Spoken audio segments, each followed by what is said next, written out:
Bueno, muy buenas tardes a todas, a todos quienes siguen esta transmisión por el Facebook Live de la Facultad de Arquitectura y Urbanismo. Yo me llamo Daniel Opazo, soy profesor de Taller 3 y hemos hecho este ciclo llamado Taller Abierto, que comenzó la semana pasada con un primer piso de arquitectos de Argentina, y hoy seguimos con DX Arquitectos de Chile, en el ánimo de conversar sobre las transformaciones relacionadas con la vivienda contemporánea, tanto en el contexto pre como post pandemia, particularmente en lo que refiere a los cambios que hemos vivido en el último tiempo, donde labores que realizábamos fuera de las casas y los lugares de residencia hoy han entrado al espacio doméstico y por lo tanto lo han transformado. Entonces estamos analizando con colegas destacados distintos proyectos que antes, insisto, de la pandemia ya incorporaban de alguna manera estas transformaciones,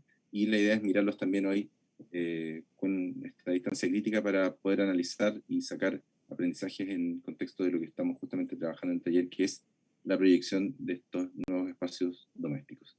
Así que, sin más, quiero, bueno, a nombre de la facultad y del taller, agradecer a DX, a Juan Luzoro, que está con nosotros, pero voy a dejar a la arquitecta Romina Fuentes, quien va a conducir esta conversación. Romina. Hola a todos, hola Juan, ¿cómo estás? Hola Romina, ¿todo bien aquí? Súper. Oye, un gusto verte en representación de la oficina. Quisiera que nos cuentes primero un poco de la historia, desde que fueron compañeros en la FAU, donde estamos todos aún, algunos haciendo clases, otros como alumnos, hasta lo que han conformado hoy día como equipo de trabajo. Bueno, primero quiero darle las gracias a ti, Romina, y a Daniel por la invitación. La verdad es que conversar con los alumnos de la FAU siempre es un lujo y una oportunidad de darle una mirada como con un poco de distancia y más profundidad al quehacer diario que tenemos nosotros. Entonces, nada, súper agradecido y honrado de participar nuevamente con la FAU, como hemos hecho otras veces. Eso es lo primero. Y lo segundo, a ver, tengo una presentación que hicimos hace un tiempo atrás para un festival de arquitectura en Guadalajara, que les hice alguna adaptación y me gustaría irla mostrando y irles conversando sobre esa presentación, y invitarte tanto a ti como a Daniel, y no sé si otra gente también está autorizada a hacerlo por el sistema, a meter la cuchara e interrumpir, preguntar, volver para atrás. Porque, bueno, para poder ir conversando como con esa base, ¿cierto? Y también decirles que voy a ir con la presentación más o menos rápido y saltándome algunas partes, porque si no se nos va a hacer larga y latera. Está como diseñada digamos, para una exposición más larga. Entonces voy a ir un poquito con fast track, ¿vale? Y entrando en materia, me acuerdo de la FAU y de una clase de Sartori donde nos hablaba precisamente de lo que Daniel acaba de comentar cuando nos hablaba como Louis Kahn hablaba del valor de las cosas que son a la vez, ¿cierto? Cuando una cosa es una cuestión y otra cosa enriquece su significado formal, ¿cierto? Y nos mostraban esos pilares del Hospital de Venecia que diseñó Kahn, donde adentro de los pilares estaban los baños, ¿cierto? No me acuerdo bien qué ya en este momento, pero un poco para volver a esta idea de cuando algo es a la vez varias cosas, ¿cierto? Y cómo el modernismo nos puso sobre la mesa esta idea y la enriqueció y se la apropió un poco, ¿cachai? O el modernismo tardío con Kahn. Me acordé cuando Daniel se puso a hablar. Entonces, a ver, un segundo, voy a lo que voy. Voy a compartir pantalla.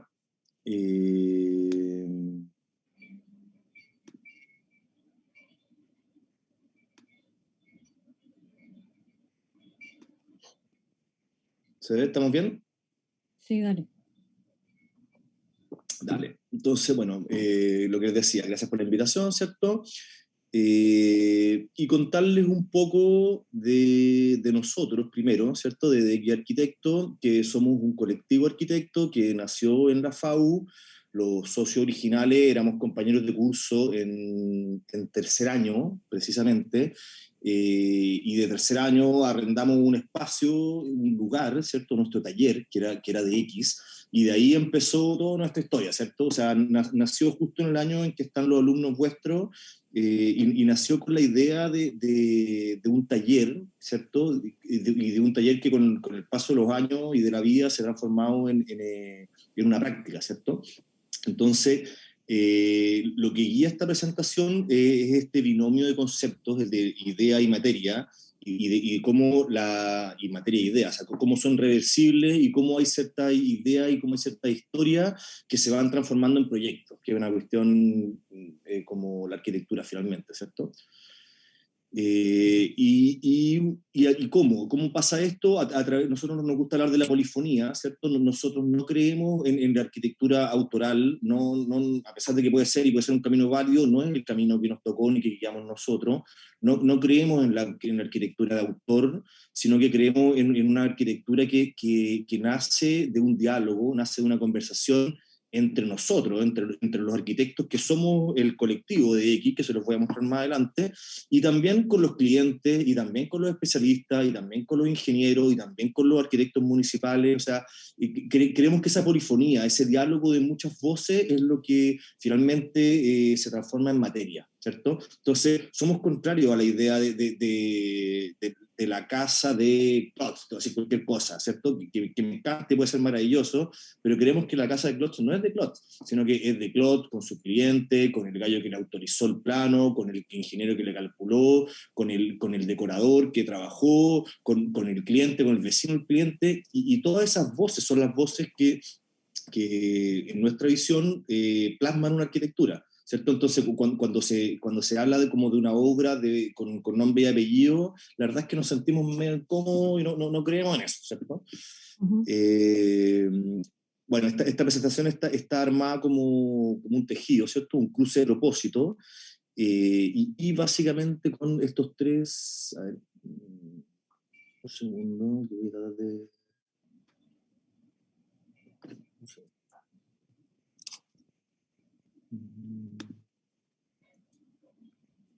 Bueno, con estos 13 conceptos, ¿cierto? O estas tres hebras, que son las personas, los proyectos y los lugares.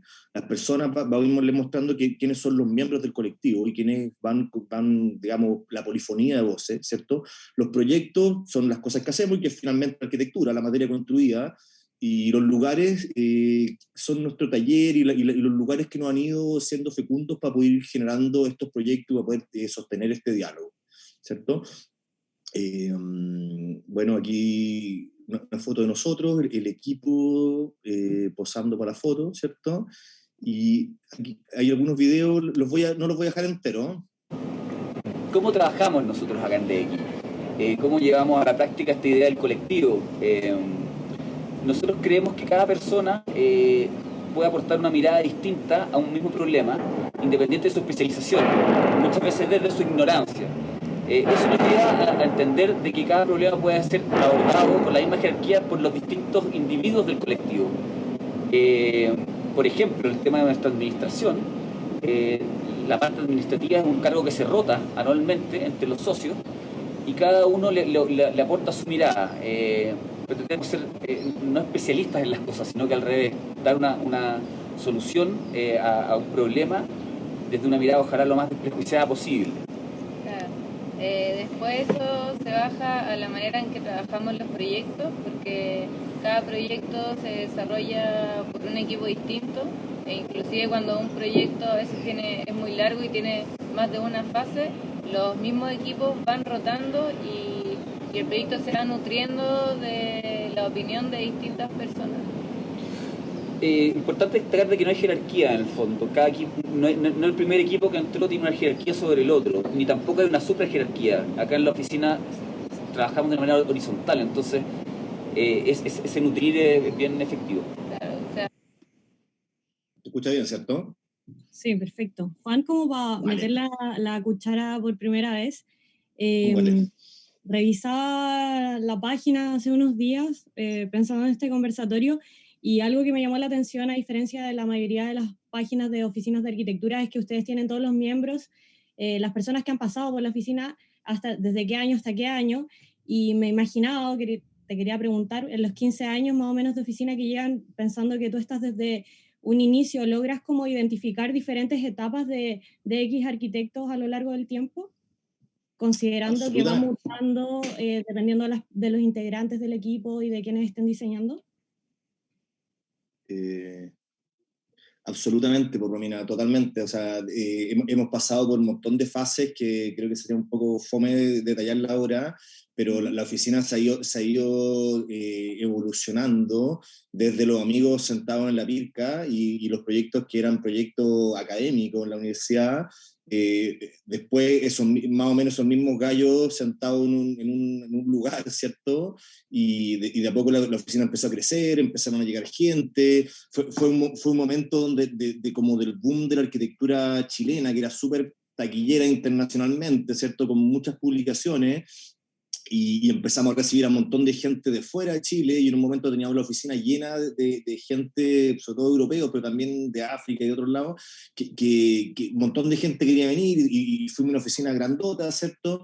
Y después, bueno, vino la pandemia, y hoy día volvimos, como que volvimos para atrás, pero en el fondo esta forma de ser colectivo y de poder crear en conjunto ha tenido varias etapas y varias encarnaciones, y nos ha permitido crecer y achicarnos, y tener una estructura bien flexible para poder afrontar las dificultades, porque las dificultades existen, ¿cierto? O sea, hemos visto que en estos últimos 2 años oficinas más grandes que nosotros y como con más percha han quebrado porque tenían estructuras más rígidas, ¿cachai? Entonces, la posibilidad de nosotros de agrandarnos y achicarnos, yo creo que ha sido algo que nos ha salvado y nos ha podido llevar adelante y nos tiene contentos trabajando.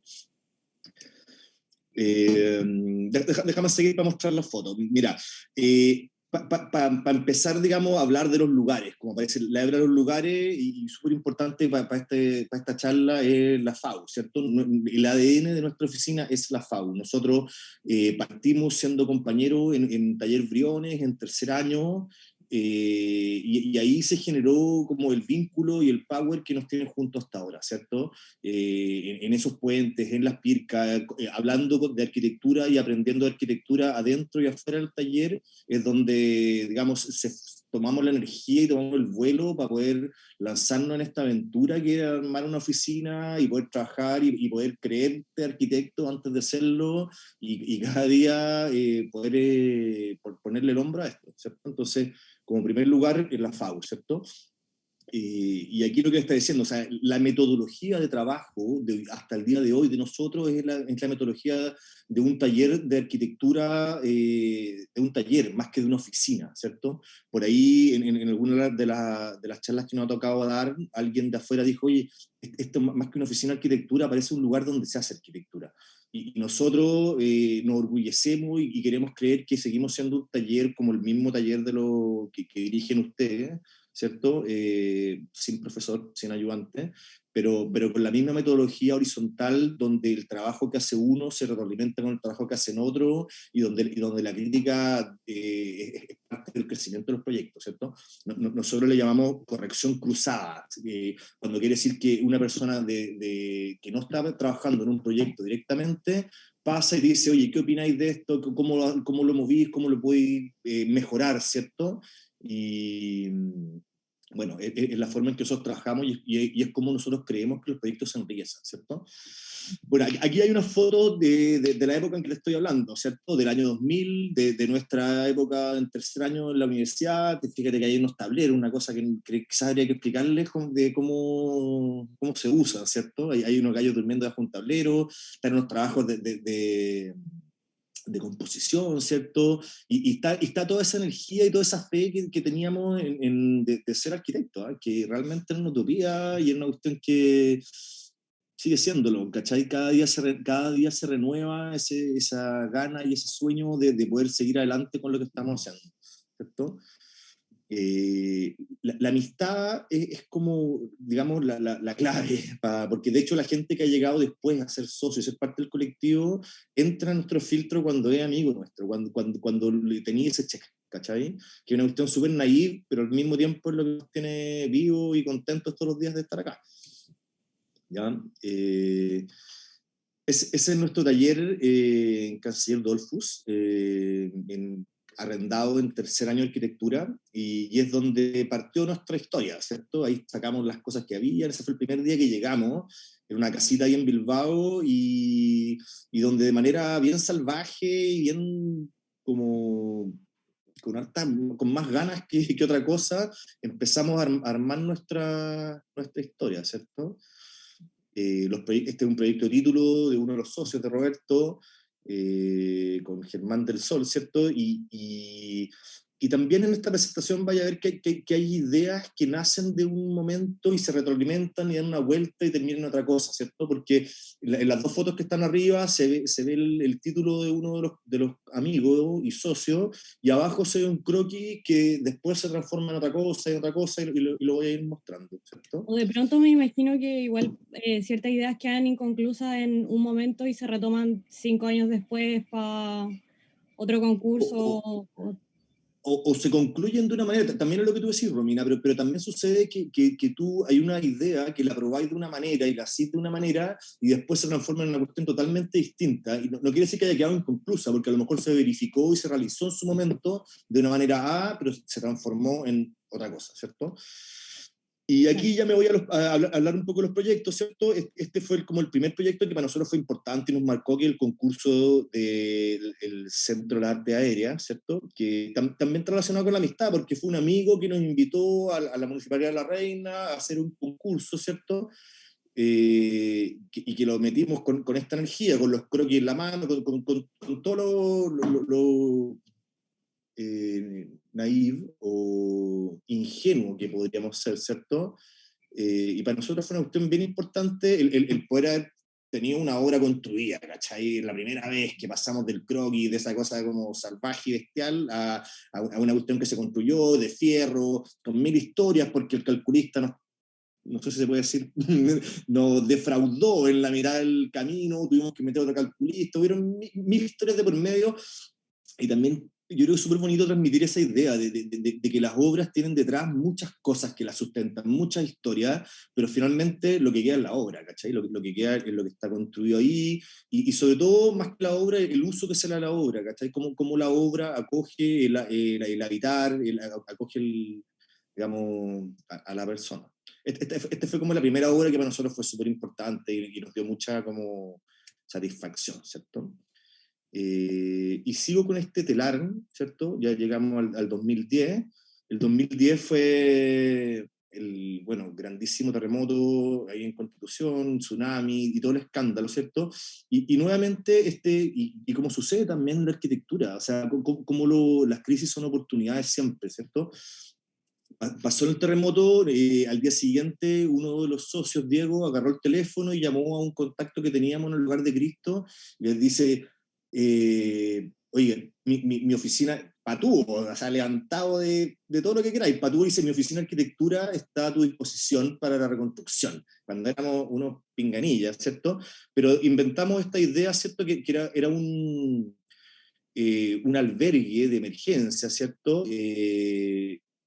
Preparado para poder hacer frente a la necesidad inminente que había el 2010, ¿cierto? Entonces hicimos estos croquis y este proyecto fue un regalo, ¿cachai? También eso es bonito decirle, era sin fin de lucro, sino que era como, vamos con nuestro conocimiento como arquitecto a apoyar a quien lo necesite, que también es una idea que es recurrente, ¿eh? Porque a veces uno trabaja, y este es un oficio, y uno trabaja por ello, pero también es más que un oficio, o sea, también es una profesión en el sentido en que tú te dedicáis a ser arquitecto, no solamente para ganarte el sustento, que es súper importante, pero hay algo que va más allá, ¿cierto? Y tiene que ver con estos proyectos que son proyectos que tú decidís regalar, ¿cierto?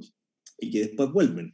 Y vuelven en el sentido de que, bueno, este era un proyecto que habían 2 containers que se ponían de distintas maneras, ¿cierto?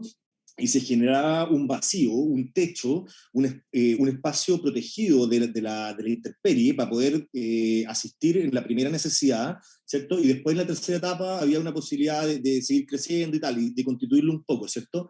Pero esta idea del vacío techado o de la envolvente mínima posible, se construyó ahí en varios lados, ¿cierto?, cerca de Constitución.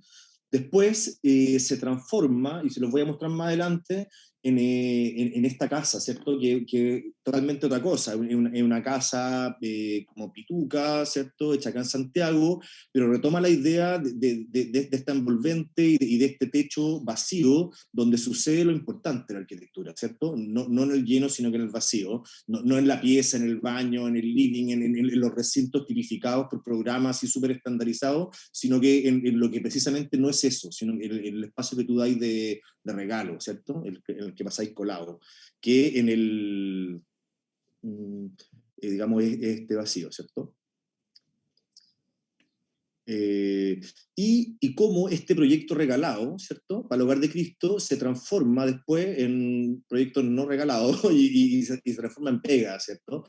Este que les muestro acá es la hospedería del Hogar de Cristo en Puerto Montt, que es un proyecto que también nos encanta mostrar y que nos llena de orgullo, porque es un proyecto que, pucha, decirle interés social, como que no sé si es la palabra indicada, pero es un proyecto donde los clientes son la gente de la calle, los más desprovistos de la sociedad, los gallos que realmente no tienen nada y que viven como con lo que andan trayendo, ¿cierto?, con lo que tienen puesto. Y entonces para nosotros ha sido súper bonito el poder, por un lado, hacer casas bien pitucas, y por otro lado, con la misma calidad de arquitectura, poder hacer proyectos digamos, que tienen otro interés. Entonces, finalmente tú te das cuenta que cuando hacíamos este proyecto, también estábamos haciendo una casa súper cuica, te das cuenta que las necesidades de la gente son las mismas. Y que el norte, el sol entra por el mismo lado, por el mismo, o sea, la necesidad y los requerimientos de todos tienden a confluir en un programa, ¿cierto?, en unas necesidades que creemos que podemos dedicarnos con la misma energía y con el mismo cariño a responder, ¿cierto? Y eso ha sido importante para nosotros, ¿cachai? O sea, el poder cumplirle a ellos de la misma manera que cumplimos y con la misma dedicación y con el mismo cariño, y además con la misma expertise, porque somos los mismos arquitectos, sabemos hacer la misma pega, tenemos el mismo conocimiento y con igualdad de motivación, ¿cachai? Se lo entregamos a ellos y se lo entregamos también a otra gente que se les voy a mostrar un poco más para adelante. ¿Ya? Ese es un tema. Y otro tema que también como que cruza nuestro quehacer es como la pega que hacemos por nosotros mismos, ¿cierto? La factura por las manos, el cariño por el oficio, ¿cierto? El contacto que tenemos en la obra, con los maestros, digamos, con la ejecución de la obra, y cómo esa tectónica uno la aprende y la aplica en el diseño. O sea, creemos firmemente que el diseño está retroalimentado con el quehacer en el terreno. Por lo menos eso es lo que nos tocó a nosotros. Quizá si tú trabajáis con Zaha y arquitecto, podéis tener una visión totalmente distinta. Pero para nosotros lo que nos ha tocado es aprender hasta el día de hoy, en cada visita a obra, cómo se hacen las cosas, y después cuando volví al computador, hay algo que tú retroalimentáis de lo que se hace en la obra, ¿cierto? Y ahí nace uno de los diseños que yo encuentro más bonitos que hemos hecho y que nos piden todo el rato, que nace de esta observación de las bancas de los carpinteros y de los pintores, ¿cierto?, que con 2 tablas y 3 clavos logran una firmeza estructural y logran una calidad que no es gratis, ¿cierto?, que no les sobran muchas cosas. Entonces, cuando tú veis el diseño que está lleno de capricho, está lleno de firulí, cosas que están hechas gratis, nosotros no creemos en eso, sino que creemos en la observación de la banca del carpintero, que se transforma en esta banca valla, que la hicimos una vez para un cliente en un quincho y a la gente le encantó, y siguió, y hasta el día de hoy la seguimos fabricando y vendiendo, ¿cierto? Creemos en el aprendizaje con las manos, ¿cachai? ¿Esos son miembros del equipo? Sí, esta es nuestra oficina y es una tarde que nos dedicamos a construir por nosotros mismos un techo, ¿cierto? Habitar nuestro lugar.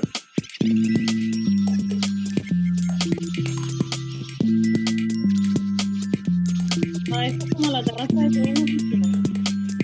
Sí, de nuestra oficina anterior.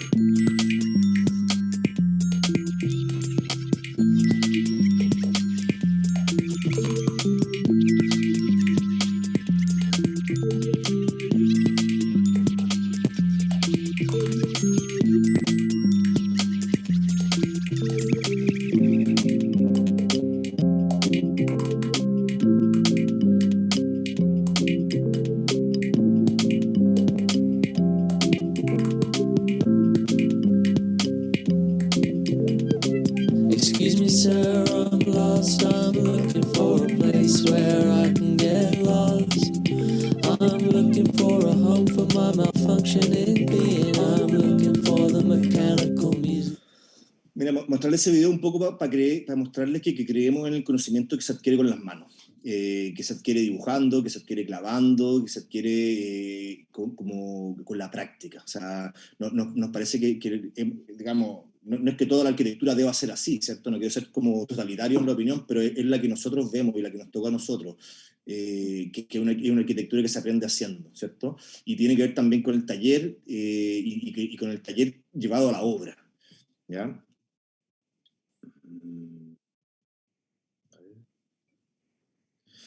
Claro, entonces, y te fijáis que cómo son los temas que se vuelven recurrentes, o sea, de este proceso de diseño que es la bancaballa y de ese video donde les mostré cómo hicimos este techo, ¿cierto? Común dentro del taller, como una pega de acercamiento y de conocimiento mutuo, ¿cierto? Nace si de ir entre esa banca y esa foto que es el yoga, la escuela de yoga. Hay una semblanza formal, ¿cierto? Y aquí me salto al yoga, ¿cierto? Y les muestro. Y dime tú, Romina, si queréis irte más rápido a hablar del yoga, podemos saltarnos e irnos para allá, porque en el fondo No, acá... Como Vale, para hacer el amarre, quizás, perdón Juan, para las personas que quizás estén viendo que no son del taller, llegamos en cierta medida a esta conversación, bueno, y porque felices de conversar con ustedes, porque este es uno de los casos de estudio analizados dentro de este semestre en el taller. Entonces ahí hacemos el ensamblaje un poco como con lo que estamos realizando nosotros ahora como actividad académica, pero dale. Mira, la escuela de yoga es una casa en Ñuñoa, ahí en Diego Almagro, donde la Loreto, que es la profesora de yoga, que es también donde practicábamos un par de los socios de aquí o de los colectiveros, ¿cierto? Porque así pasan las cosas, y o sea, no te llegan los clientes tocando el timbre, sino que te llegan por cómo tú te estás moviendo, ¿cierto? ¿Dónde te estáis pasando? Entonces, esta escuela de yoga, de donde vivía la Loreto, que practicábamos antes de otro lado, ¿cierto? Y ella se plantea como el construirla en su misma casa, ¿cierto? Y aparece como volumen, ¿cierto? Sobre la casa antigua, ¿cierto? Y como vinculado por este tajo de luz que es la ventana que está abajo, ¿cierto? Después podemos seguir y hablar más en profundidad de este proyecto, pero básicamente hay un tajo de luz que es el que vincula y separa los dos programas, ¿cierto? Porque lo que es importante como en los programas mixtos es entender bien qué relación tienen, o sea, cuán cerca y cuán separados tienen que estar, ¿cierto? Porque en este caso específico nos enfrentamos a un uso súper privado y súper doméstico, que es una casa con un niño, con no sé qué, y por otro lado nos enfrentamos a un uso que es súper público, que son sesiones de yoga donde va N gente, donde entran, salen, y cómo funcionan, ¿cierto? Entonces nosotros lo abordamos tratando de superponer los programas y dándole acceso independiente y desvinculándolo totalmente, ¿cierto? O sea, casi que están yuxtapuestos a la fuerza, solamente por este tajo de luz que los une y los separa al mismo tiempo, una especie de cicatriz. ¿Vale? Voy a seguir avanzando y si tú querés, Romina, me interrumpí y volvemos a hablar del yoga cuando queráis. ¿Ok? Ya. Porque lo que pasa es que después de aquí me voy para otro lado, ¿cierto? Aquí hay una foto de la sala de arriba, ¿cierto? Que como que plantea ese horizonte que es a una altura, digamos, bajo los 80 centímetros y que tiene que ver como con una luz que está en la justa medida, ¿cierto? Que es una luz que te permite hacer la práctica, pero que no te violenta mucho, ¿cierto? Ahí Germán, que es, digamos, quien dirigió este proyecto, hablaba siempre de la luz de los templos, ¿cierto? Como una luz suave y tamizada que te permitía un grado de interioridad necesaria para la práctica, ¿cachai? Que el yoga en verdad es una cosa que se hace en silencio y se hace como con un grado potente de interioridad, ¿cierto? Bueno, y también hablarle un poco que todo esto tiene un correlato técnico bien como clave, ¿cierto? Y que tiene que ver con nuestra profesión. O sea, es bonito poder hablar de muchas cosas, pero cuando te toca dibujar un escantillón, tiene que estar dibujado a la pata y tiene que estar súper entendido para que el resto de la gente pueda comunicarse con nosotros digamos, de manera técnica. y eso también es una pata importante en nuestro quehacer, ¿cierto? Porque yo te puedo hablar de la luz de los templos y podemos hablar mucho rato de cosas como bacanes, pero en un momento esta cuestión tiene que ir siendo un calculista, tiene que ir siendo donde digamos, gente que no le importa lo que estamos hablando nosotros aquí, ¿cachai? Y hay que poder como concurrir con ellos. ¿Ya? Nuevamente, la obra y el objeto terminado, está la Loreto meditando, con estas ventanas, que era súper importante el porte y la dimensión de las ventanas, cómo vinculaban un programa con el otro. Juan, ya que estamos en este proyecto, antes de pasarnos al siguiente, solo por ser como el tema del taller más o menos la combinación entre programas, porque claro, son infinitas las posibilidades cuando metes estos dos programas a la juguera y qué resulta, y tú comentabas como casi que podrían ser dos proyectos aparte, pero están como puestos en el mismo predio a la fuerza. Entonces, se habla bastante del espacio de yoga de arriba, pero quería saber si es que tú crees que la vivienda tiene alguna condición particular por el hecho de tener este otro espacio encima, más allá de la escalera. Sí, tratamos de no hacerlo. O sea, fue un esfuerzo grande de diseño y de construcción de independizar los dos lugares, excepto para la Loreto, que es la profesora, ¿cachai? Que en el fondo ella tenía como este hoyo de conejo, así, rabbit hole, que podía ir de un lado a otro, ¿cierto? Pero te fijáis que abajo pues, está funcionando una familia, con sus vicisitudes, con su privacidad, y arriba podéis tener a 25 gallos practicando. Entonces, el poder hacer coexistir esas dos programas, esas dos funciones al mismo tiempo, fue un esfuerzo de diseño y de especificación bien grandote, ¿cachai? Para que no se escuchara, para que no se viera, para que realmente tú abajo no te sintieras que tenías arriba a uno, o sea, la sensación de intimidad propia que requiere una familia fue una cuestión que fue súper importante para nosotros cuidar cuando estábamos haciendo este proyecto. ¿Cachai? Porque cuando tú haces un proyecto de uso mixto, es súper importante entender qué cosas están en común y qué cosas no están en común. Y cómo tú protegir las cosas que no están en común y cómo tú potenciáis las que sí están en común. ¿Cachai? O sea, un poco hay algo como de aceite y agua en este proyecto, algo como de dos elementos que están juntos en el mismo vaso, pero que no se mezclan. Eso es lo que quisimos lograr y como te digo, Romina, no sé, pues desde la especificación del entrepiso de madera y cuál era el elemento específico que tú tenías que hacer para que no se sintiera el audio para abajo con el pencazo, porque también hay un tema material acá.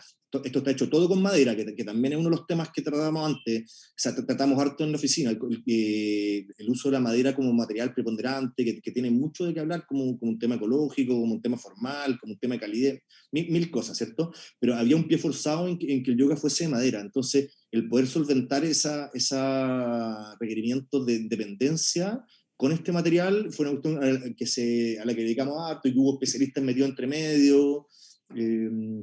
Entonces, claro, eso.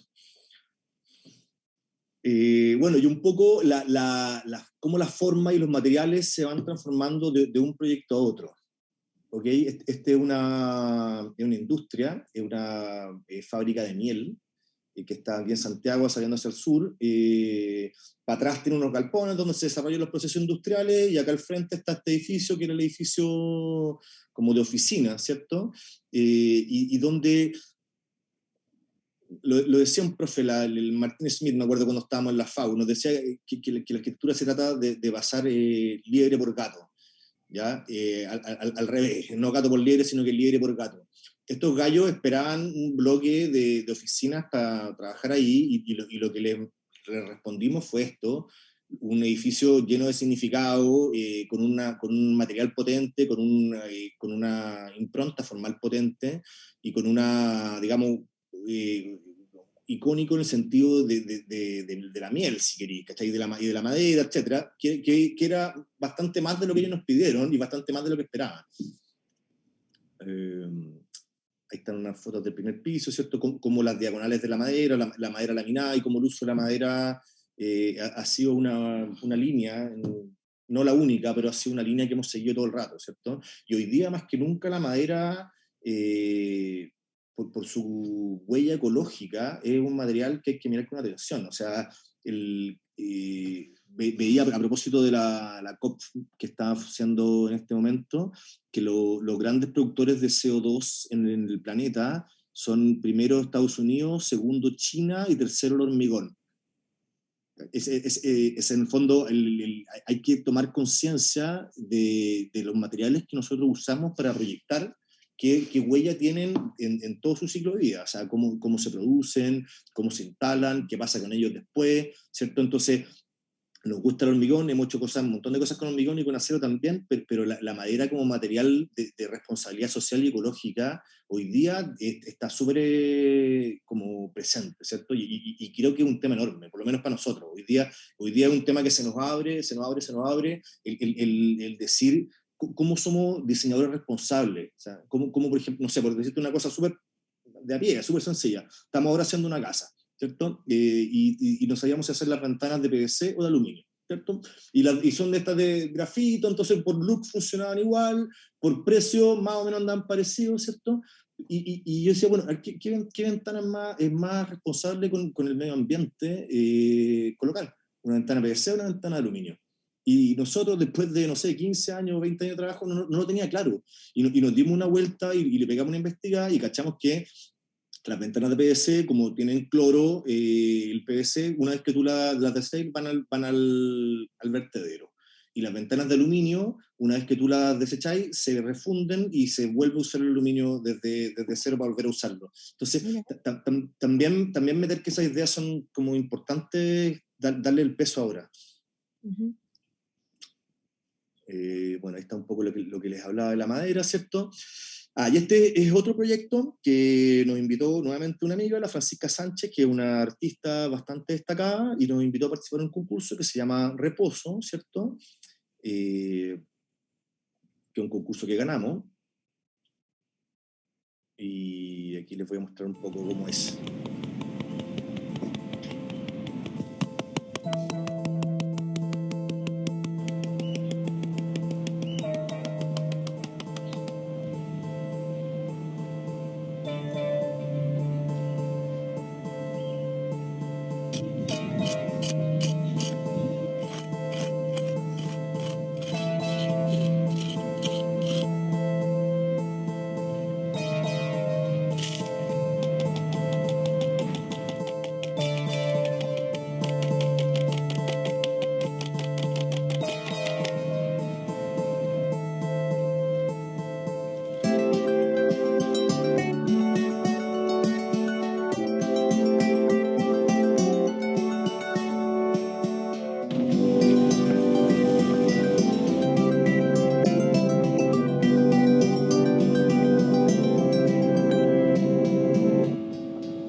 Hay que en Reposo hay una reflexión de la materia potente a nivel de la tierra misma, de qué significa cuando tú tomáis un puñado de tierra y lo dejáis caer y reposa el material en el ángulo natural de la tierra al caer por sí misma. Esa era como la reflexión en torno a este proyecto y también que nos ha tocado como acercarnos al arte alguna vez. Uh-huh. Y ese diálogo con Francisca, ¿fue una creación conjunta o ella desarrolló más como la idea y usted la parte constructiva? ¿Cómo fue el proceso? No, ella nos invitó a un concurso, o sea, partimos desde cero juntos. Ella tiene un background de trabajo con excavaciones y con tierra, o sea, ella venía desarrollando una idea de conceptual potente digamos, de la forma de la tierra, y hacía unos hoyos en la arena y después sacaba unas esculturas por debajo. Entonces, ella tenía este background y nos invitó a participar en el concurso y empezamos a trabajar en conjunto y lo desarrollamos desde cero. Yo diría que ella le puso la parte más conceptual y más como estética, si quiere decirlo de alguna manera. Ahora, siempre trabajamos en conjunto y llegó un punto donde la parte técnica la asumimos nosotros full, ¿cachai? O sea, el dibujo de los planos, la conversación con el inspector técnico porque esta es una obra pública desarrollada para el MOP, ¿cierto? Que hace estas carreteras y van a colocar obras de arte en algunos puntos específicos. Este está entre Puerto Montt y Pargua, Entonces había como una conversación bien con el inspector técnico del MOB y tal, y ahí esa parte la grabamos nosotros, y la parte constructiva también la hicimos nosotros. Bueno, sigo con lo colectivo, ¿cierto? Y con lo importante que es para nosotros la gente, y cómo la gente hemos durado y hemos estado juntos. Ahí ven un grupo de gente que son, quizás no se reconozcan de las primeras fotos que aparecían en el 2000 en la Pirca, pero son los mismos, y con la misma, como con el mismo ADN, y con las mismas ganas de hacer lo mismo, y básicamente es lo mismo. Y ahora les voy a mostrar otro proyecto, que es la Casa de Tunquén, que también es la reflexión acerca de la madera y el reciclaje, porque esta es una obra que hicimos con pura madera reciclada, y que es una casita, y que reflexiona en torno al dibujo del niño, ¿ya? Cómo lo dibujaría un niño, que también es un tema que por algún momento salió en la FAO y que lo conversamos años a, como de cómo un niño ve lo que es una casa, y cómo en esa visión como primera y básica y como salvaje también, si queréis, hay algo que es real, ¿cierto? Y un poco eso se cruza también como con un cuento y con una narrativa, y me acuerdo que en su momento le hablábamos con los clientes, y aparecía el lobo y la caperucita roja, ¿cierto? Y esta vivienda en el bosque, para una pequeña cabaña, ¿cierto? Que finalmente se transformó en una obra que es querida para nosotros y nos gusta, porque es una obra pequeñita, pero es una obra potente bueno, materialmente. Esta era una lechería que estaba en el sur, en Cunco, que se desmontó, la desmontaron, y compramos toda esa madera y la usamos para construir esta casita. Y nada, nos gusta mucho. Fue una de las obras así como primeras que nos satisfació. También yo creo que es importante como entender que uno hace obras para satisfacerse a uno mismo también, y como para saldar las cuentas con lo que uno quiere hacer, ¿cachai? Y con los sueños que tenéis cuando estáis ahí en tercer año en la FAU, que ciertas cosas que quería hacer, y de alguna manera las vais persiguiendo hasta que las lográis hacer. Claro, sí, yo creo que todas las oficinas finalmente tienen ciertos proyectos o áreas que sustentan o solventan el desarrollo de otros proyectos que son como las joyitas o los gustos, como este. Sí, pues, me acuerdo de una charla de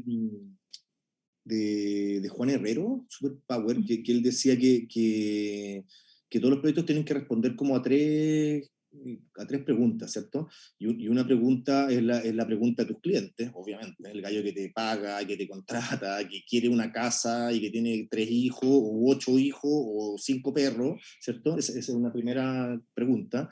La segunda pregunta que tiene que responder es la pregunta que con tus colegas, ¿cierto? Que tiene que ver con lo que estamos haciendo ahora, con poner en común las obras, y como hay que entender que esto no es solamente construcción, sino que hay un diálogo y hay un conocimiento colectivo, que es lo que es la arquitectura. Y la tercera pregunta es la pregunta que es la que estaba diciendo antes, la pregunta con uno mismo, ¿cierto? Con las cosas que tú soñaste hacer y querías hacer, y de alguna manera, casi inconscientemente o conscientemente, las vais pasando por ahí y las vais haciendo. O sea, y eso también es un poco la arquitectura, cómo se hacen realidad los sueños. Así lo creemos nosotros, así nos ha tocado.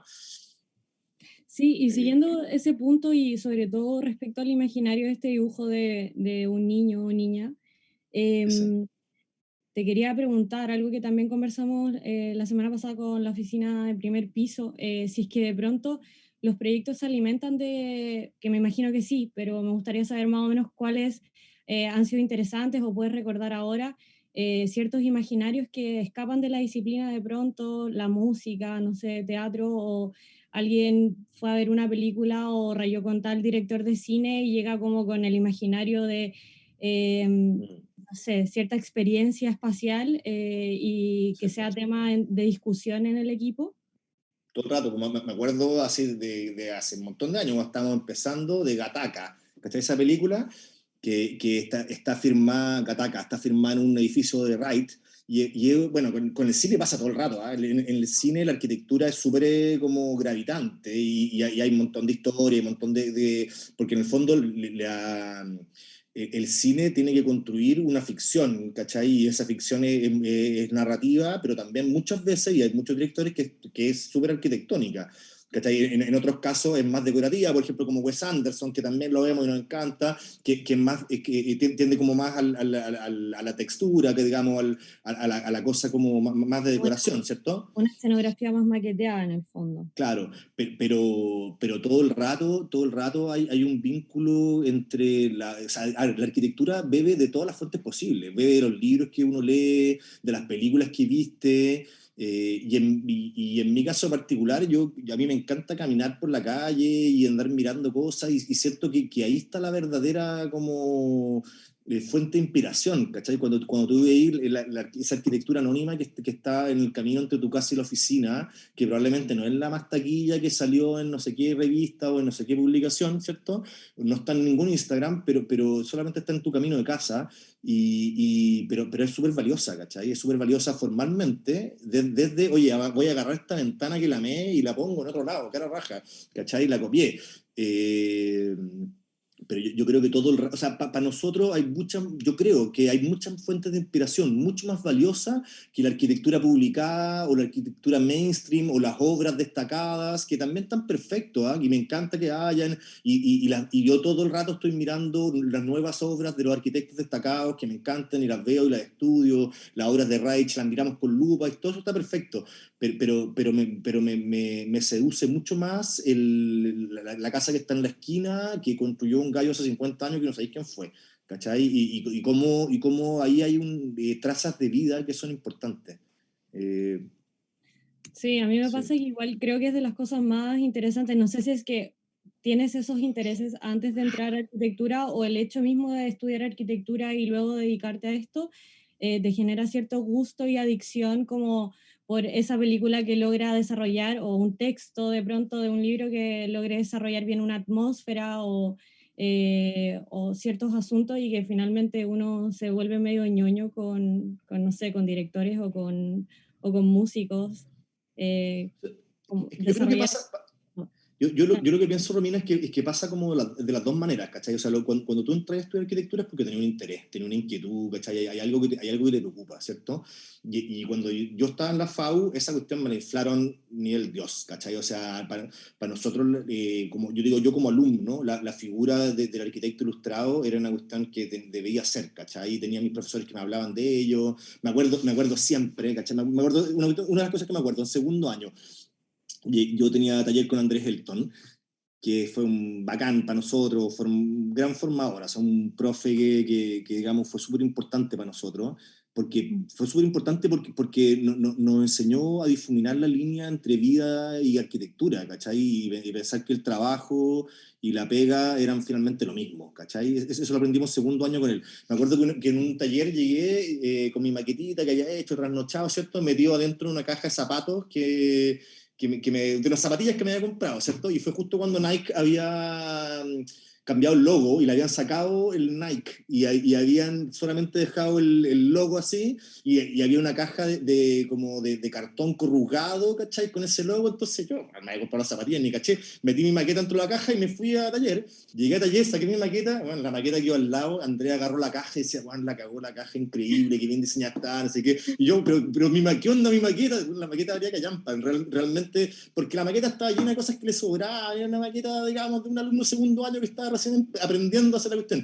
Pero me acuerdo que Andrés pelaba el cable con la caja de mis zapatillas, ¿cachai? Y bueno, y ahí uno va aprendiendo, ¿cachai? Ahí aprendí que realmente, obviamente, estaba mucho mejor diseñada la caja de zapatillas que mi maqueta, ¿no? Está claro, ¿cachai? Era un motivo de interés para él más. Entonces, y ahí, ¿te cachai? O sea, bueno, la ropa, por ejemplo, yo soy súper cercano como al diseño de vestuario, y me gusta eso, y veo eso, y veo a los diseñadores de vestuario, y me parece que hay un vínculo súper como potente entre la vestimenta y la arquitectura.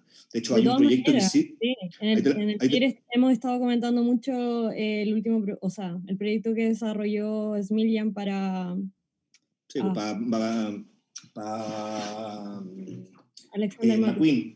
McQueen. Sí, pues bueno, él hizo todas las tiendas, hicimos, te lo puedo mostrar después si querés, hicimos una serie de proyectos que se llamaba Arquitectura Íntima, donde mezclábamos el diseño de vestuario con la arquitectura y llevábamos a fotógrafos de moda y hacíamos sesiones de moda en proyectos nuestros de arquitectura A ver, bueno, después te lo muestro, pero digamos, hay como un universo estético que enriquece la pega todo el rato. Todavía queda presentación. Voy, Sí. sí, que hay presentación. Sigo Ya. avanzando. No sé, ¿cómo andamos de tiempo? A ver, Muy largo, sorry. Dale, ¿qué? te interrumpí. Oye, Romina, a ver, ¿cuánto rato? Dime más o menos cuánto tengo para seguir con la presentación. Para ver cuánto me queda. Como al menos 20 minutos, así que dale. Ya, vale.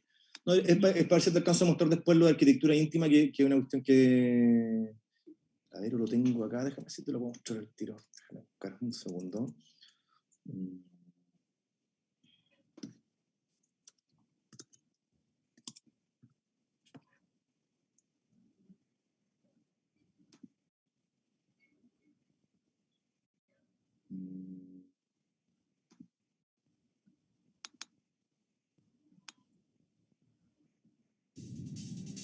No. No lo tengo acá. Tengo que buscarlo después con un poco más de calma, te lo voy a mostrar. Vale, sigo con esto. Aquí como otro universo que también es importante para nosotros, este es un proyecto que es de Palquero Mi Barrio, ¿cierto? Y que son proyectos que tienen que ver con el diseño urbano, ¿cierto? Con la mejora de manzanas en distintas partes de barrios degradados, si querí, en Santiago. Y como también lo que decía antes, como el quehacer nuestro y como hay un sello ahí de la Chile, de poder ir de lo más fancy, lo más pituco, a lo más esencial, y entender que finalmente es lo mismo, no hay una cosa que valga más, para mi gusto, no es una cosa que valga más que la otra, ¿cierto? Sino que simplemente tú aplicáis el mismo ojo para las dos cosas, ¿cierto?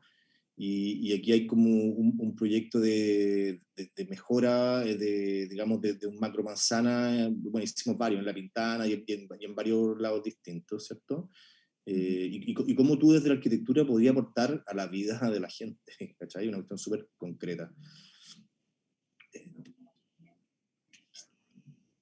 Espacio público. Y aquí vuelvo a... Mira, esta es otra casa que se llama la PH2, que tiene una historia que yo creo que es interesante poder entender para saber cómo se hacen los proyectos y cómo se, digamos, cómo se generan, se gestan. Nuevamente que hay un tema como de reflexión material, ¿cierto? Porque trabajamos con esta lata oxidada, bueno, se puso bien de moda, en verdad, pero esta de hace harto rato la hicimos ahí en obra y trabajamos como con el óxido como material, ¿cierto? Y es una casa que partió súper ambiciosa, tenía una planta en forma de suástica con 4 alas, ¿cierto? Y era una casa en el campo, ¿cierto? Rural. Entonces, como esta cosa de extenderse en los 4 ejes y poder capturar el entorno, ¿cierto? Nosotros teníamos todo un discurso súper bonito, súper armado, ¿cierto? Pero cuando llegáis a presupuestarla, te das cuenta que no da. ¿Cierto? No funciona. Ahí está como el deseo, ¿cierto? Que es lo que queríamos ser. Esa casa que eran como 4 casitas pequeñas que se juntaban en torno a un patio central, ¿cierto? En esa maqueta conceptual. Y después lo que pasó fue esto.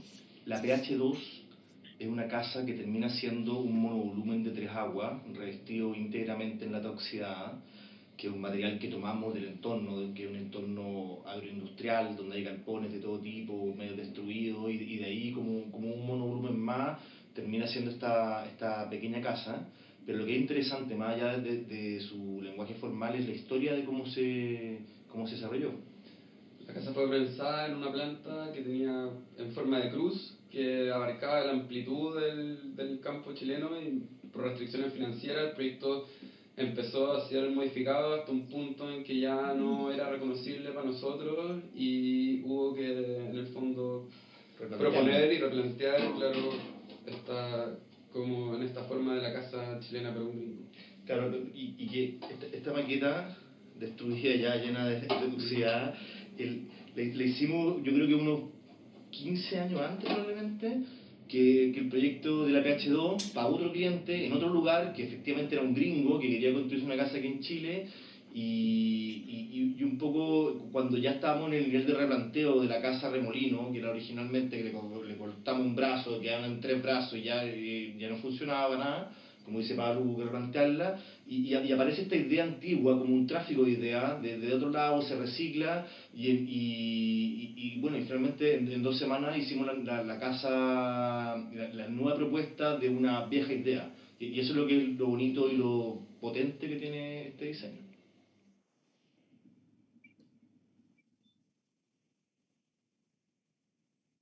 Ahí está el original, replanteo 1 con un corte 1, y la casa que finalmente construimos, y que como decía Pablo, ahí fue una cuestión que la hicimos en 2 semanas, o sea, se hizo en nada de tiempo, y aparece ese croquis que te lo mostré al comienzo, y que no, ya ni me acuerdo, pero aparece como en el comienzo de la presentación, y como en el fondo esta idea del tráfico de ideas y de los vasos comunicantes de ideas, ¿cierto? Bueno, es una planta de una casa resuelta como muy simple, lo más simple posible, lo más desengrasada posible, ¿cierto? Pero no por eso insignificante.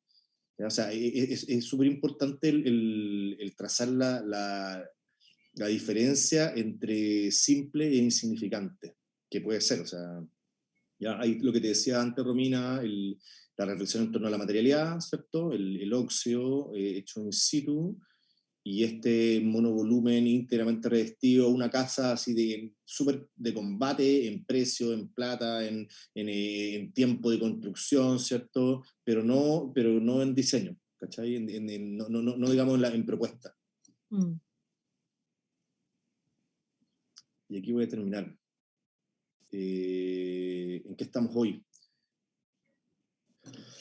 A ver,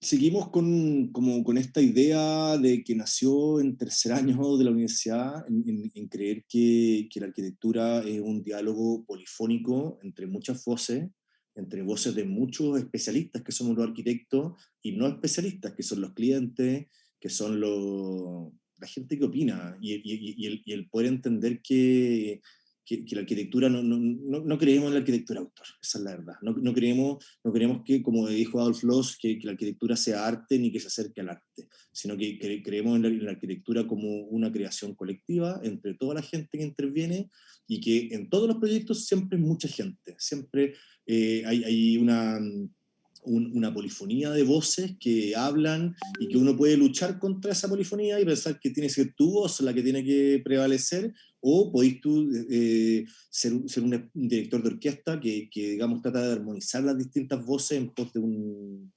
proyecto común, ¿cierto? Entonces, ¿en qué estamos hoy? ¿Se puede decir pasamos la pandemia? ¿Ya pasó?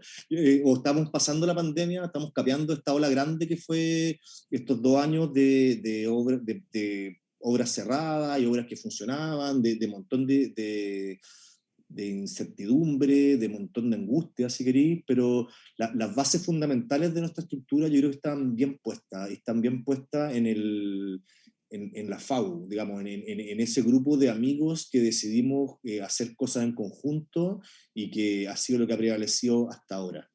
¿Ok? Estamos haciendo... y también, mira, esta está divertida, porque no me preguntéis por qué, pero una de las fantasías siempre era como hacer una casa redonda, ¿cierto? Y llega un momento en que la hacéis. Y que te la sacáis del sombrero, se la vendía... ¿Qué? También pasé por ahí. Sí, pues, sí, y como que las obsesiones las compartimos, porque ¿sabéis por qué también son educadas? Las aprendimos juntos en el mismo lugar. Entonces, después tú le vendías a tus clientes que es justo para ellos, que la pensaste específicamente para su familia, cuando tú estás como, digamos, respondiéndote como a la tercera pregunta que decía Herrero, pues, como el diálogo que tenés contigo mismo. Esta casa es una casa en Huente, en Huentelauquén, en el norte de Chile, que la estamos terminando, y que básicamente planteaba la idea de un patio protegido, ¿cierto? Es un entorno súper áspero y hermoso al mismo tiempo, pero súper seco, súper ventoso, súper soleado, y para lo cual nosotros como replanteamos la idea del patio central súper básico y súper como común, ¿cierto? Que es este cuerpo central donde está la Chinita, se llama esta casa, y la casa está distribuida de una manera súper simple, que es una ala pública, una ala privada, un segundo piso con la parte privada de los papás, ¿cierto? Y de los invitados y de los niños en lo otro. Y nuevamente, como cuando les hablaba del proyecto del Hogar de Cristo, este refugio para el terremoto del 2010, lo importante no sucede ni en las piezas, ni en el porte del baño, ni en el porte del living. Todos esos son programas que uno modula y que tenés que llevarlo al centímetro y súper como fijo, pero la clave no está ahí, sino que está en lo otro, ¿cierto? Está en ese patio central circular que, digamos, acoge todo lo que sucede y que está buena, ¿cierto? Este otro proyecto que es también un vaso comunicante, la aldea del encuentro, ¿cierto? Master plan de la aldea del encuentro, cómo se abre este parque, hay un tema ahí con un estanque de agua andina, que gestionamos con agua andina, que lo donaran digamos, lo entregaran a la comunidad, y cómo este parque se abre a la ciudad, ¿cierto? Hacemos este plan master. Otra cosa que estamos haciendo y que nos ha gustado harto, ahí hay una foto de un focus group, y estas dos imágenes, esa como Rosetta que está acá y este Excel que está abajo, tiene que ver un poco con lo que les hablaba de la responsabilidad ecológica y social en el diseño, ¿ya? Desarrollamos un artefacto que le llamamos el artefacto, es un nombre así atávico, que nos sirve para poder cualificar en esta planilla y después graficar en esa roseta cuáles son, digamos, los niveles de compromiso del proyecto en distintas áreas, ¿cierto? En términos de su usuario, de los materiales que estamos ocupando, de los procesos constructivos, y poder asignarle una nota al proyecto en términos de cuál es su responsabilidad social y ecológica. Todavía estamos en faceta experimental, pero logramos hacer como lo que queremos hacer, es poder tener un instrumento duro para poder medir cuál es, digamos, es la pertinencia del proyecto que estamos haciendo. Esa otra dos últimas diapositivas que aparecieron ahí arriba es un proyecto súper bonito, que son unas termas en el sur, ¿cierto? Tiene que ver como también con el lujo enorme de poder ser arquitecto en Chile, de poder construir en este territorio que es el borde del mundo, digámoslo, o sea, digamos, el último rincón del mundo, que es Chile, y el poder como arquitecto afrontar el construir en estos lugares que son lugares increíbles. Estas son unas termas que están en la 11ª región. Nuevamente el taller, nuestro proceso, cómo trabajamos todos juntos en la misma mesa y cómo las ideas se ponen sobre la mesa. ¿Te puedo aprovechar de interrumpir ahí, Juan? Por favor, dale. Dos preguntas que me llegaron. La primera es si es que tú crees que el proceso colectivo de alguna forma de mantener como esta dinámica horizontal entre los miembros del equipo alarga el diseño, o de alguna manera, no sé, aprendieron a formularlo así ¿Alarga el proceso de diseño? Uh-huh. Yo creo que sí, yo creo que lo alarga. Y creo que es bueno. O sea, creo que a ver, creo que en el fondo el diseño no debe ser como contra el reloj, ¿cachai? O sea, digamos, o muchas veces es contra el reloj, pero tú tenés que meter en ese contrarreloj reflexiones que tenéis desde otro lado y desde antes. ¿Cachai? Por ejemplo, como Pepe Cruz, cuando hace en 3 meses el proyecto del Adolfo Ibáñez, ¿cachai? Un mega proyecto, una joya de proyecto, ¿cierto? Y el proyecto lo hace en un periodo así, en un segundo, como en un chasqueo de dedo. ¿Cómo logra eso, cierto? Un oficio bien depurado, él sabía lo que iba a hacer, pero además el gallo agarró un proyecto de otro lado, o sea, agarró la reflexión, la conversación que tenía consigo mismo y la puso en un proyecto en particular, ¿cachai? Entonces, claro que en ese sentido no puede ser contra el reloj. Eso igual te obliga a mantener un diálogo constante de reflexión dentro del equipo, darse esos tiempos, que igual muchas veces, claro. Todo el rato. Ahora, nosotros lo hacemos de manera súper informal, ¿eh? Le llamamos la corrección cruzada. Ese es nuestro método, nuestra marca, ¿cachai? Y la corrección cruzada es como la junta de los doctores. Esto nos dijo un cliente que es un doctor, cuando después de explicarle todo este rato dijo, pero esto es como la junta médica, ¿cachai? Y es como la junta médica donde cuando llega un doctor y dice, oiga, tengo a este señor que tiene, no sé, un X dolencia de tal y tal tipo, y estas son sus exámenes, ¿cierto? Estos son sus síntomas, y se juntan los doctores y dan una opinión de eso, y después hay un doctor que es el doctor tratante que lo tiene que llevar para adelante, porque también hay que entender que esto no es arte, sino que tiene que haber una voluntad ejecutiva en poder cumplir los plazos, poder tener una entrega técnicamente apropiada, ¿cachai? Todo eso son intransables, ¿cierto? Claro, y muchas veces me imagino que hay un proyecto muy entretenido en el cual todos quieren estar y no se puede nomás. No, si todos pueden, no, si se puede, todos pueden estar, y todos estamos, y todos pueden opinar, y todos pueden meter la cuchara, pero después hay un médico tratante, ¿cachai? Hay un director, nosotros siempre tenemos un director por proyecto, y pueden estar todo el colectivo opinar, y de hecho tú cuando dirigí un proyecto, tú sabías a quién irse a mostrar, ¿cachai? Porque hay uno que sabe más de madera, hay otro que sabe mucho de construcción, ¿cachai? Yo tengo un socio que es un balazo para la normativa y que es bravo para la normativa. Entonces tú vas haciendo esta junta médica, que nosotros le llamamos corrección cruzada, invitando a todos estos gallos. Y nunca lo hemos hecho en todos estos años como una cuestión formal, que nos han dicho 20 veces, como, oye, ¿por qué no se juntan los lunes a las 10 de la mañana y hacen una junta médica? Mira, yo creo que tiene que ver como con esta conversación borracho en la pirca, donde se hablaban de los proyectos del taller de manera informal, orgánica y fluida, ¿cachai? Y yo creo que eso es lo que verdaderamente enriquece el proyecto, más que la reunión formal el martes a las 10 para hablar de cada uno de los proyectos, que por lo menos nosotros nunca nos ha resultado, y nos han dicho 25 veces por qué no lo formalizan, ¿cierto?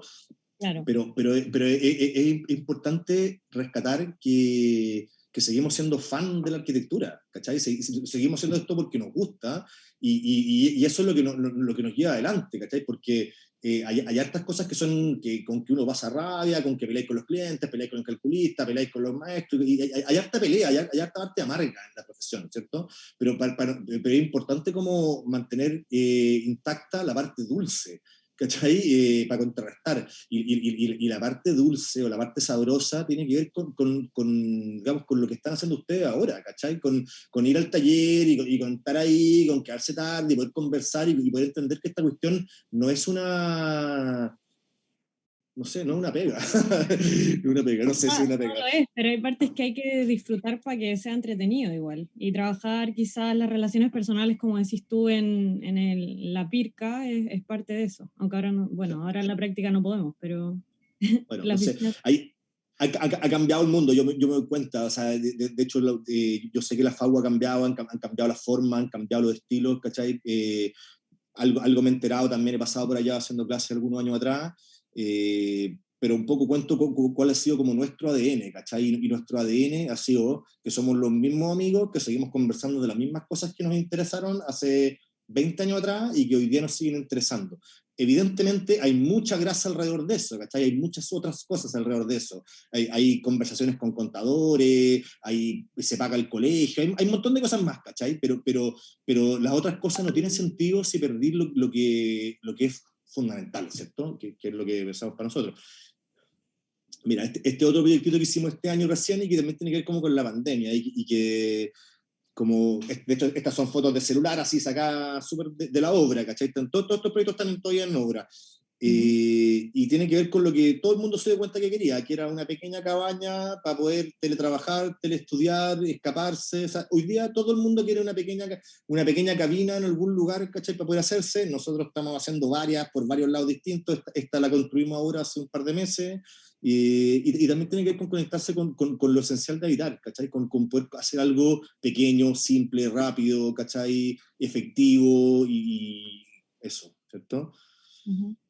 Mira, y este otro proyecto que estamos terminando hace poquito ya, que nos gusta y también nos llena de orgullo porque es el reverso del anterior. Este es una edificación en altura, el primer edificio que hicimos.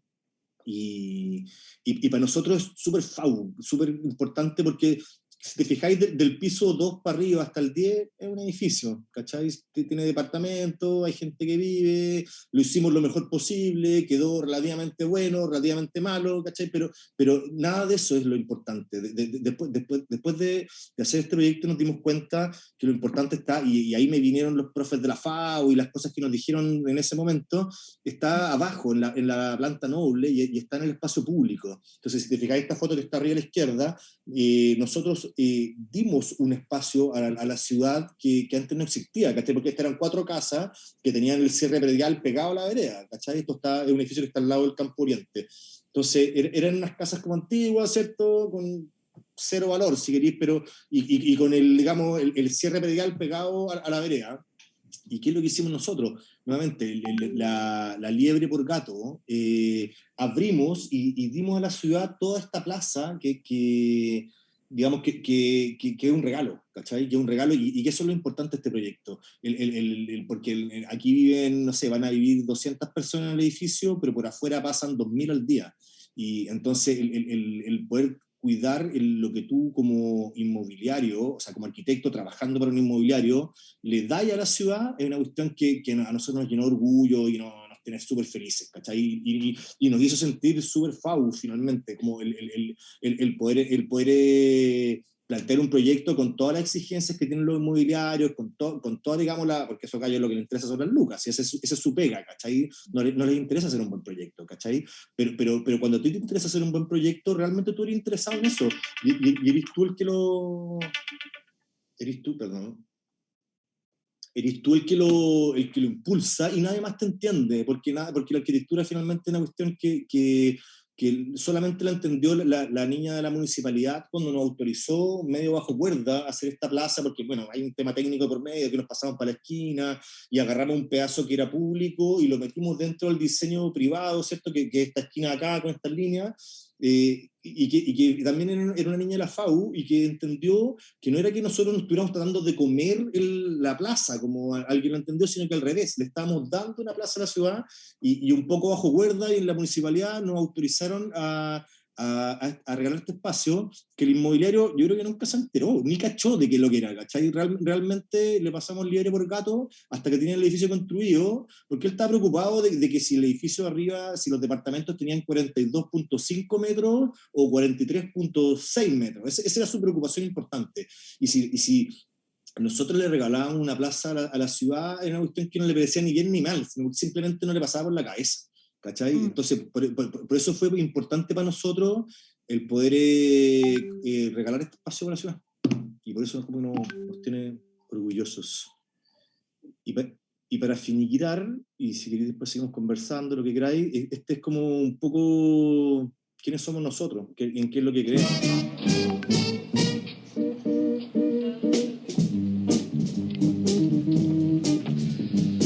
Ese es otro taller hoy día, aquí estoy aquí ahora.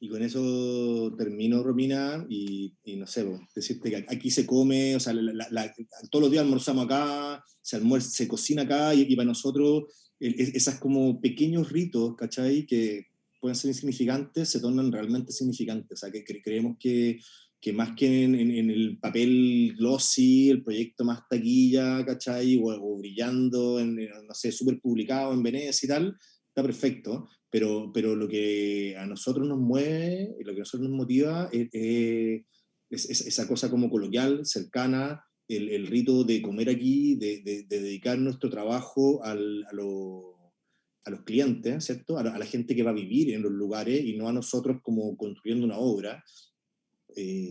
En ese sentido, como que existe la figura del gran arquitecto, ¿cierto? Que uno dice, no, Aravena, el gran arquitecto, Milan Reich, los grandes arquitectos que nos encantan y nos parecen perfectos, pero nunca nos sentimos grandes arquitectos, sino que nos sentimos pequeños arquitectos. Y pequeños en el sentido de que nuestra obra es polifónica y está dedicada no a nosotros, sino que está dedicada a los otros, principalmente a quien la va a habitar, a quien va a pasar por afuera, a la plaza que le diste a la ciudad, al lugar que le pasaste colado a alguien que no te lo pidió, ¿cierto? Entonces, Esa es un poco nuestra historia y nuestras motivaciones. Y con esto he terminado. Bacán, Juan. Muchas gracias. Muchas gracias por conversar conmigo y con mi parche. Lo he pasado muy bien. No sé si Daniel ahora nos quiere interrumpir. No, nada, solamente reiterar las gracias a Juan. Creo que hay las preguntas que ya las puso Romina y tú, digamos, abarcaste muchas áreas. Y bueno, creo que ahora que fuimos compañeros de época por lo menos y en algún taller por ahí al principio y luego... El primero. Sí, Oye, por el Sundari. primero. Sí, pues. Y ahora yo de adentro, nada, es bonito escucharte decir también respecto a este último proyecto del edificio que de alguna manera ustedes como equipo se acordaron de lo que aprendieron acá o aprendimos todos acá y que nosotros también tratamos de seguir transmitiendo. Es bueno, súper interesante para nuestras alumnas y alumnos poder ver un ejemplo construido y que no son discursos, sino que son, digamos, es un ethos, En materia. no palabras vacías, sí. Así que nada, un abrazo, te pasaste, muchas gracias y espero que para todas y todos los que están en la sesión y luego los que puedan verla por Facebook Live, también haya sido interesante y les genere también muchas preguntas y formas de pensar su propio proceso formativo a nuestras alumnas y alumnos y a los colegas que están allá afuera también su propia práctica. Así que muchas gracias. Dale, reiterar gracias por la invitación y decirte que en verdad es importante, ¿eh? O sea, porque las palabras que se dicen en la FAO y en los talleres se transforman después en obra y esa es la experiencia que hemos tenido nosotros. Entonces, por eso nos parece tan importante la formación y la pega que hacen ustedes. Así que muchas gracias por la invitación, muy agradecido. Vale. Muchas gracias, Juan. Dale, Romina, cuídate.